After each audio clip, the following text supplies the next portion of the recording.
નમસ્કાર, સ્વાગત છે આપનું અમારી વિશેષ રજૂઆતમાં અને આપની સાથે હું છું જિજ્ઞાસા। તમે કહેવત તો સાંભળી હશે કે ખેત ખાતરને પાણી સમૃદ્ધિ લાવે તાણી। હવે લોકોના જીવનમાં પાણી કેવી રીતે સમૃદ્ધિને તાણીને લાવે છે એવા જ એક ઉદ્યોગ સાહસિકને આપની રૂબરૂ કરાવવા છે અને સાથે સાથે એઓ લોકોના જીવનમાં પણ પાણી દ્વારા કેવી રીતે સમૃદ્ધિ લાવી રહ્યા છે એની પણ વાત કરવી છે। ન માત્ર ગુજરાત, ન માત્ર દેશ, પરંતુ વિદેશમાં પણ એવા લોકો કે જેમને શુદ્ધ પીવાનું પાણી નથી મળી રહ્યું એવા લોકોને તેઓ પાણી પ્રોવાઈડ કરી રહ્યા છે। કેવી રીતે આખી તેમની જર્ની કેવી રહી છે, કેવી રીતે શરૂઆત થઈ છે અને કેવી રીતે લોકોને પાણી પહોંચાડે છે, આ તમામ વિશે આજે વાત કરવી છે। અમારી સાથે જોડાઈ ગયા છે BB Jadeja. Mister Jadeja, TV9 માં આપનું ખૂબ સ્વાગત છે। તિરુપતિ એન્ટરપ્રાઇઝ અને તિરુપતિ ડ્રિગિંગ પ્રાઇવેટ લિમિટેડના તેઓ ઓનર છે અને સાથે સાથે તેઓ મેન્યુફેક્ચરિંગ પણ કરે છે અને એક્સપોર્ટ પણ કરે છે।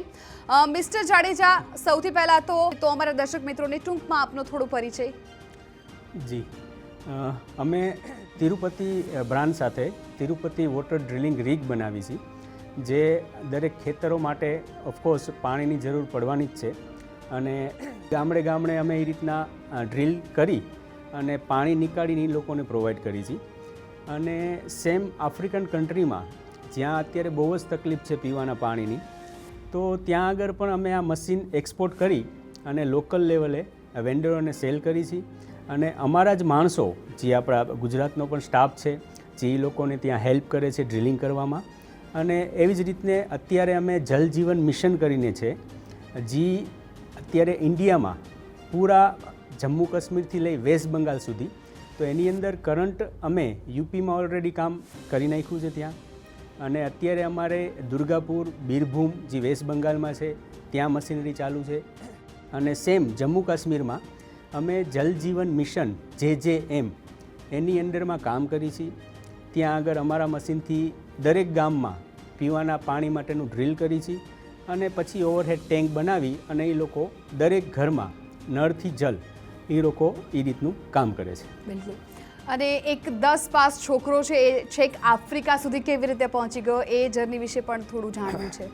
જી, એટલે સ્ટાર્ટિંગમાં 97ની આસપાસ, જ્યારે મતલબ પછી ભણવામાં તો બધું ઠીક છે, હવે એટલું કમ્ફર્ટેબલ નહોતું, એટલે પછી ત્યાં આગળ અમે એક ડ્રિલિંગ રિગ પરચેસ કરી અને દરેક ગામમાં પીવા માટેના પાણી અને ખેતરમાં મતલબ અમે ડ્રિલ કરતા હતા। અને એની જ અંદરથી સ્ટેપ બાય સ્ટેપ એક ટાઈમે એવું થયું કે કોઈક આફ્રિકન કન્ટ્રીમાંથી એક ભાઈ આવ્યા હતા અને એને નોલેજ જોયું, બધું જોયું, અને એ જ મારું મશીન એ લોકો પરચેસ કરી અને કેનિયા લઈ ગયા, નાઇરોબીમાં। અને બસ ત્યારથી જ પછી એ વિચાર આવ્યો કે અહીંયા પાણીની એટલી તકલીફ છે, તો આપણે શું કામ આમાં ઇન્વોલ્વ ન થાય, એટલે એ રીતના જ અમે એમાં મેન્યુફેક્ચરિંગ સ્ટાર્ટ કર્યું અને પછી એક્સપોર્ટનું સ્ટાર્ટ કર્યું। એટલે સર, તમે વાત કરી કે આફ્રિકન કન્ટ્રીના લોકો છે તમારે ત્યાં આવે છે અને તમને ઓર્ડર આપતા હોય છે મશીનના, તો ત્યાંથી અહીંયા આવવું, ના કોઈ ઓળખાણ કંઈ જ નહીં, છતાં પણ એટલો ભરોસો કેવી રીતે એ લોકોને બેસે છે? અને એક તો ભાષાના પણ બેરિયર્સ હોય, તો તમે પછી કેવી રીતે એ લોકોને સમજાવો છો? આખી જે આ ડીલ છે એ કેવી રીતે ફાઇનલ થતી હોય છે? સૌથી પહેલાં જ્યારે આવશે ત્યારે અમે એને એકદમ ફિલ્ડમાં લઈ જઈશું, જેમ કે રાજકોટ છે, મારું હિંમતનગર છે, જ્યાં ઓલરેડી મારા મશીન ચાલુ છે, કે ખેતરમાં એને લાઈવ ડેમો આપશી અને પછી અમે એ લોકોને ફેક્ટરી વિઝિટ કરાવીને પછી કોટેશન આપીએ છીએ। અને રહી વાત ટ્રસ્ટની, તો અત્યારે લોકલ લેવલે કોઈને બાકી મતલબ ક્રેડિટમાં માલ નથી આપતા। તારી પાસે મશીન આવી જાય, સક્સેસ થઈ જાય, પછી તું અમને પેમેન્ટ આપજે, તો એને એ ટ્રસ્ટ છે ને, એનાથી એકદમ કન્ફર્મ ઓર્ડર અમારા થઈ જાય છે કે ભાઈ આ વ્યક્તિ ભરોસાવાળા છે। એટલે આપણે ગુજરાતીમાં તો લોહીમાં જ બિઝનેસ હોય એવું કહેવાતું હોય છે। એટલે બિઝનેસ કરવો એ મોટી વાત નથી, પરંતુ તમે કઈ સિચ્યુએશનમાં છો અને ત્યાંથી તમે છેક ઉપર સુધી પહોંચો છો, એ આખી જર્ની છે એ લોકો માટે ખૂબ પ્રેરણાદાયી રહેતી હોય છે અને તમારી પણ જર્ની કંઈક એવી જ છે। એટલે તમે શું, જ્યારે આ પહેલી વાર આ મશીનરી બનાવી, તો તમે એવું વિચાર્યું હતું કે તમે છેક આફ્રિકા સુધી અથવા તો બીજી જે કન્ટ્રી છે ત્યાં સુધી પહોંચી શકશો? જ્યારે શરૂઆત થઈ હતી ત્યારે તમારા મગજમાં કયા થોટ્સ હતા? એકચ્યુઅલી થોટ તો એવો હતો કે પાણીની તો બધે જરૂર પડવાની જ છે, આપણે 10 દિવસ કદાચ જમશી નહીં તો હાલશે, બટ જો આપણે પાણી નહીં પીએ તો, એટલે એક સારા વિચારથી એટલો કોન્ફિડન્સ હતો કે આપણે જે કરીએ એવું મતલબ લોકોની હેલ્પ પણ થાય અને આપણે એક બિઝનેસ પ્લેટફોર્મ ઊભું થાય, એ બેઝ ઉપર જ અમે આગળ વધી અને આ ડેવલપમેન્ટ કર્યું બધું। જી, બિલકુલ। અને ઘણી વખત એવું થતું હોય છે કે એ સમયે આપણને ખ્યાલ ના હોય કે ભાઈ આ બિઝનેસમાં આપણને આટલી સફળતા મળવાની છે, તો ફેમિલી તરફથી એ સપોર્ટ મળવો પણ એટલો જરૂરી હોય છે. એજ્યુકેશન બહુ ઇમ્પોર્ટન્ટ છે, ફાઇનાન્શિયલી પણ એટલું સ્ટ્રોંગ હોવું પણ જરૂરી છે. તો આ બધી વસ્તુમાંથી તમે કેવી રીતે પસાર થયા છો? ઓફકોર્સ મેડમ, એજ્યુકેશન તો મસ્ટ બી જરૂરી જ છે કોઈ પણ વ્યક્તિ માટે, બટ પ્રેક્ટિકલ હોવું પણ એટલું જ જરૂરી છે. એટલે ભણવામાં એટલું મને મતલબ એટલું આગળ પડતું નહોતું ફાવતું, એટલે પછી પ્રેક્ટિકલ બેઝ ઉપર જ અમે આગળ નીકળ્યા કે ભાઈ હવે મહેનત તો કરવાની જ છે, નોકરી કરવાની છે, એના કરતાં શું કામ આપણે બિઝનેસથી સ્ટાર્ટ ન કરીએ, શું થશે, તકલીફ પડશે તો આપણે પછી પાછા વિચારશી. એ જ બેઝ ઉપર અમે આગળ હાલી અને આ આખું ડેવલપમેન્ટ કર્યું. એટલે પપ્પાએ એક જ કીધું કે તને શું ફાવે છે, તું ભણી શકતો હોય તો તું ભણ, અને તું ન ભણી શકતો હોય તો તારે જે કરવું છે એ તું કરી શકશે, એમાં પણ કોન્ફિડન્સ તારો હોવો જોઈએ. અમે ઊભા છીએ બેક સપોર્ટ માટે, અમે તો મેન્ટલી તને સમજાવી શકીએ, બાકી તો તું કર, કારણ કે મહેનત તો તારી છે. એટલે ફેમિલીનો પૂરો સપોર્ટ, અને ફેમિલીનો સપોર્ટ હતો કે ભાઈ તું જા. લોકો આફ્રિકામાં જવા માટે બીતા હતા કે ભાઈ અહીંયા ન જવાય, આમ થશે આમ થશે, પણ એ તો કોઈ પણ જગ્યાએ જાઓ, કંઈક થવાનું છે એ તો કોઈ પણ જગ્યાએ થવાનું છે. અને જ્યારે તમે પહેલી વાર જે મશીન છે એ બનાવ્યું હશે તો તમે સૌથી પહેલાં ઉપયોગ ક્યાં કર્યો તો એવું કંઈ યાદ છે તમને? હા, અમે સૌથી પહેલાં તો ત્યાં આગળ વિસાવદર છે જૂનાગઢની આસપાસ, તો ત્યાં અને ભેસાણની વચ્ચે અમે ડ્રિલ કર્યું હતું. અને મને એ યાદ છે કે એ જ્યારે ડ્રિલિંગ કર્યું હતું એપ્રોક્સ 700 ફીટ, ત્યારે તો પાણી લેવલ સારું હતું ખેડૂત માટે જ, અને એ લોકો એટલા રાજી થયા હતા કે એ હજી મને યાદ આવે છે કે જ્યારે એ પાણી અમે ડ્રિલિંગ કરીને બહાર કાઢ્યું ને, ત્યારે લિટરલી એ લોકો મતલબ આમ દાંડિયા રસ ચાલુ કરી દીધા એ જ ટાઈમે. તો એ એક એક્સપિરિયન્સ મને હજી યાદ છે. એટલે લોકોની ખુશી જોઈને તમને પણ એક ઉત્સાહ મળતો હશે કામ કરવાનો. અત્યારની જે જનરેશન છે એટલે મોટાભાગે હવે લોકોને પણ એવું થઈ ગયું છે કે નાનો ધંધો પણ પોતાનો હોવો જોઈએ. તો એ સમયમાં તમે એટલા નાના હતા તો તમને આ વિચાર આવ્યો, એ બહુ મોટી વાત કહેવાય. અને સાથે સાથે એક ડર પણ હોય કે આ સક્સેસ જશે કે નહીં જાય, આમાં ફેલ થશે તો હવે હું શું કરીશ. તો એવા કંઈ થોટ્સ હતા, કોઈ બેરિયર્સ તમને શરૂઆતમાં નડ્યા હતા અને તમે થાકી ગયા હોય, હારી ગયા હોય કે નહીં હવે નહીં થઈ શકે, કે એકદમ સ્મૂથલી તમને આમાં સક્સેસ મળી રહી? એટલે એક થોડીક બીક હતી કે આમાં કાંઈક થશે તો, એટલે એ બીક 50% તો હતી જ, પણ 50% એમ હતું કે આ કરવાથી જ આગળ વધશી તો.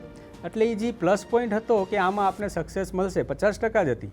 બસ એ જ ધ્યાનમાં રાખી અને મેં કન્ટિન્યુ કર્યું. બિલકુલ.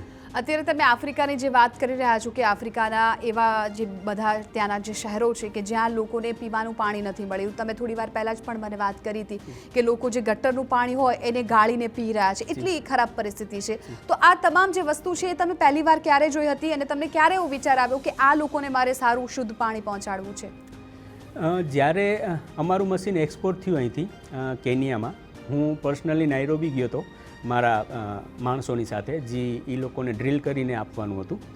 તો ત્યાં હું 15 દિવસ જેવું રોકાણો અને મોમ્બાસા અને નાઇરોબી ને આજુબાજુ બધી જગ્યાએ ફર્યો.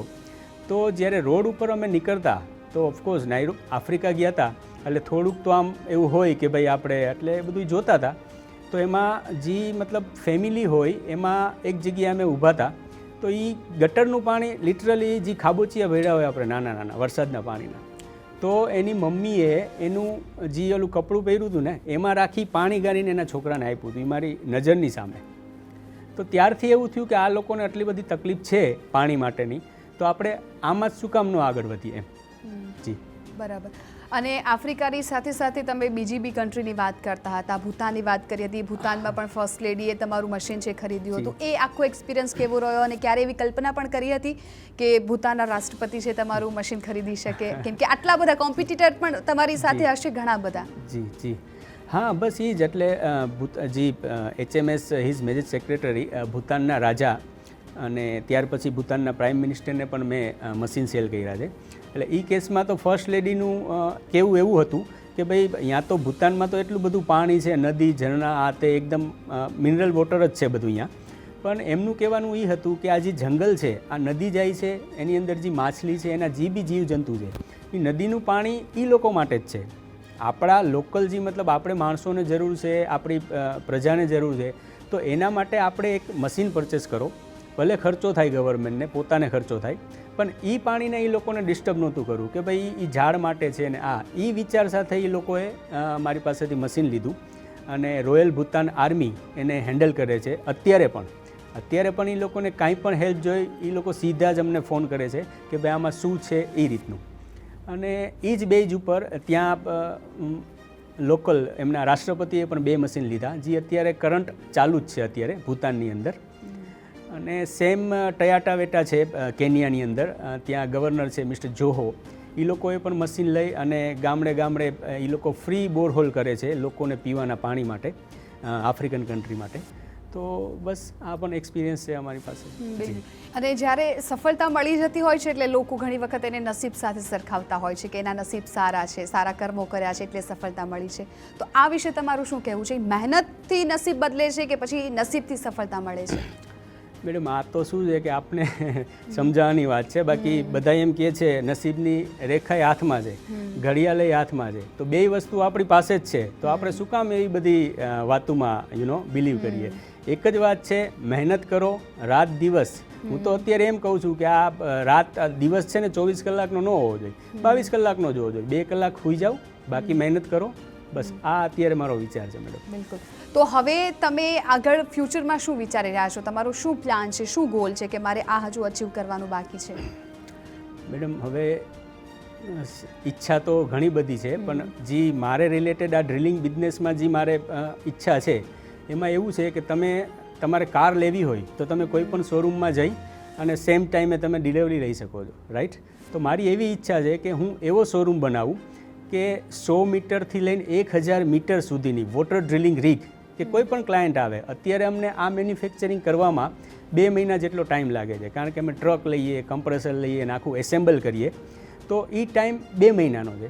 તો મારી એવી ઈચ્છા છે કે હું એવો શોરૂમ બનાવું જ્યાં કોઈ પણ આવે, ખાલી ચા પીવે, નાસ્તો કરે, પેમેન્ટ કરે અને હું એ લોકોને ડિલિવરી આપી દઉં. બિલકુલ. મિસ્ટર જાડેજા, આપનો ખૂબ ખૂબ આભાર અમારી સાથે વાતચીત કરવા બદલ. એટલે જે પણ લોકોને સફળ થવું છે, જીવનમાં કંઈક કરવું છે અને એક સારા બિઝનેસમેન બનવું છે, તો સૌથી એની મોટી જરૂરિયાત તમારી મહેનત રહેશે, સાહસ રહેશે. કેમ કે ભણવું પણ એક ગૌણ વસ્તુ થઈ જતી હોય છે કે જ્યારે તમારામાં ટેલેન્ટ હોય છે, અને ભણવા કરતાં પણ જ્યારે તમે ગણેલા હોવ છો ત્યારે તમે ખૂબ જ વધારે આગળ વધતા હોવ છો. અમારી વિશેષ રજૂઆતમાં હાલ બસ આટલું જ. વધુ સમાચાર માટે આપ જોતા રહો TV9.